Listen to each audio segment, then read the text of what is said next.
Let's start with a US steam paddle that swiftly turned into a blazing inferno on the waters of the Mississippi.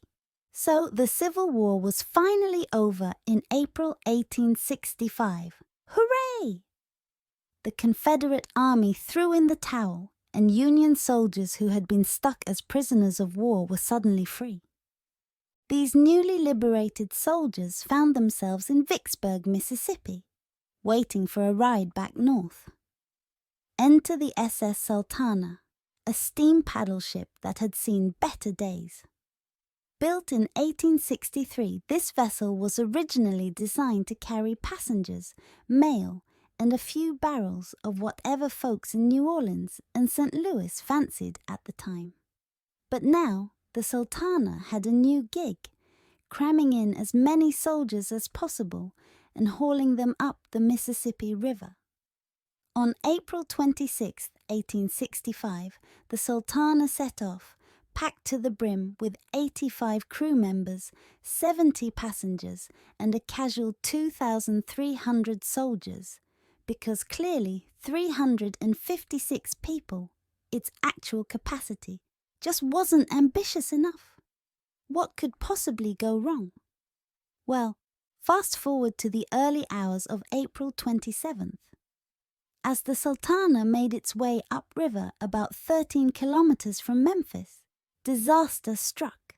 One of the ship's 4 boilers exploded, sending sharp, red-hot metal tearing through the decks packed with sleeping soldiers.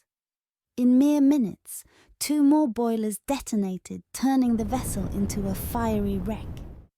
The decks collapsed, trapping many below, while others, in sheer desperation, leaped into the river, only to be caught under the falling ship parts or swept away by the current.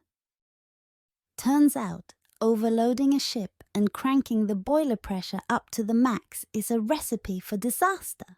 Unfortunately, the story of the Sultana didn't capture the world's attention. It was April 1865, after all, a month when the nation was reeling from the assassination of President Abraham Lincoln and grappling with the complex process of rebuilding after 4 years of brutal war. The sinking of the Sultana, tragic as it was overshadowed by these monumental events. Still, by the time the flames died down and the river calmed, an estimated 1,700 lives had been lost, making the SS Sultana's demise the worst maritime disaster in US history. Next, we have a maritime disaster that makes overcrowding look like a minor inconvenience. A disaster so catastrophic that it turned a ship into a floating death trap in mere moments. The SS Kiang Ya began its life with the rather unassuming name of SS Kiang Ya Maru, a coastal passenger steamer that debuted in 1939, courtesy of the Harima Shipbuilding and Engineering Company. Its early days were likely spent ferrying passengers up and down the peaceful Japanese coast, where the biggest excitement might have been a seagull landing on deck. But life had other plans for this ship, and by 1947 it found itself with a new name, new owners, and a much more dramatic existence. The China Merchant Steam Navigation Company bought the vessel, and soon it was shuttling passengers along the Chinese coastline, a route that would prove far less tranquil. On December 3, 1948, the SS Kiang Ya set off from Shanghai for a routine trip to Ningbo. Well, routine might be a stretch, considering the ship was carrying a staggering 2,250 officially registered passengers, far beyond its intended capacity of 1,186. But what's a few extra passengers when you're fleeing a civil war? As if that weren't enough, about 1,200 more people squeezed on board, trying to escape the approaching communist forces. The ship was so overloaded that it practically creaked under the weight of desperate souls. As night fell, the Kiang Ya made its way down the Huangpujiang River, pushing toward its destination despite the perilous conditions. Suddenly, near the river's mouth, an explosion ripped through the stern of the ship. The blast was so powerful that the vessel began sinking almost immediately. With the radio knocked out by the explosion, there was no way for the crew to send out a distress signal, leaving those on board to fend for themselves as the ship went down. Rescue vessels eventually arrived, but not until hours later, by which time the tragedy had already claimed its toll. Estimates suggest that somewhere between 2,750 and 3,920 people perished that night, many of whom had been fleeing what they thought was the greater danger on land, only to meet a cruel fate at sea. No one ever pinned down the exact cause of the explosion, though it was generally assumed that the ship struck a leftover Japanese sea mine. Coming up, we encounter a maritime disaster that makes choppy waters seem like a gentle ripple. This catastrophe struck with such brutal force that it transformed an ordinary voyage into an inescapable nightmare in an instant. The MV Joola was a ferry designed to carry 550 passengers, but on September 26, 2002, it decided to test the limits of its popularity by cramming in over 2,000 people. The vessel was a vital link for Senegal, connecting the Casamance region to Dakar. But it wasn't exactly built for deep-sea adventures or handling a crowd that could fill a stadium. The ship set off from Ziguinchor, Casamance, for Dakar, heavily overloaded. As if that weren't enough of a bad idea, the ferry soon encountered a storm off the coast of Gambia. By 11 p.m., the inevitable happened. The ship, burdened with more passengers than it could handle, and faced with a storm that laughed in the face of its coastal route design, capsized. In mere minutes, the ferry flipped over and sank, leaving most of those on board trapped below decks. It was a disaster on an epic scale, with only 64 survivors out of the estimated 2,000 passengers. The death toll was placed at 1,863, making it one of the deadliest maritime disasters in history, one that's still etched in Senegal's collective memory. In the aftermath, the Senegalese government faced a tidal wave of criticism, and rightly so. The tragedy exposed just how dangerously lax maritime safety regulations were, and how oversight was more of a suggestion than a rule. National mourning was declared, and promises of investigations and improvements were made. But for the families of the victims, these gestures came far too late. Now imagine a similar maritime disaster, only 1,000 times worse. One so powerful that it altered the geography of the nearby area. Halifax, Canada, on December 6, 1917, was a quiet harbour town, until it wasn't. Enter the SS Mont-Blanc, a French ammunition freighter packed to the gills with explosives, just itching for some drama.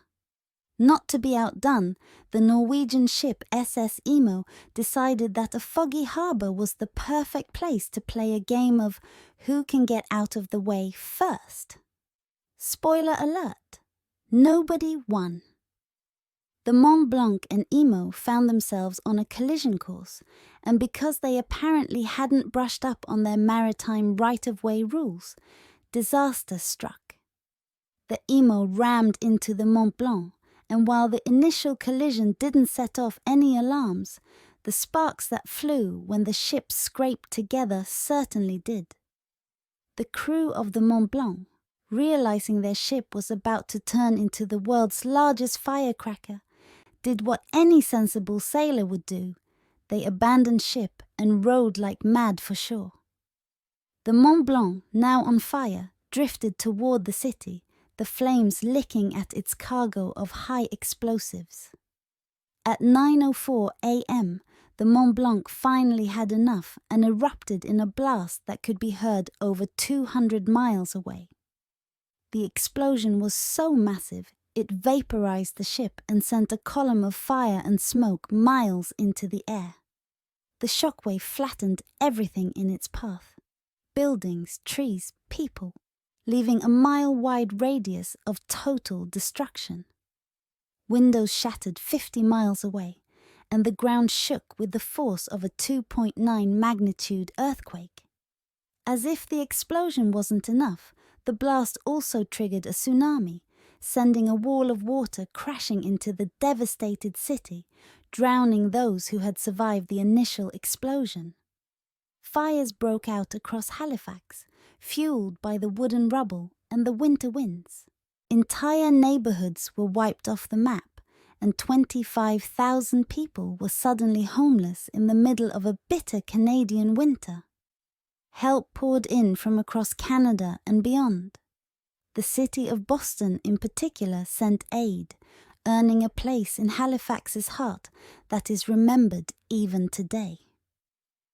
When the dust settled, over 2,000 people were dead, more than 9,000 were injured, 25,000 were left homeless, and only the Halifax explosion's infamy was left standing as one of the most devastating non-nuclear explosions in history.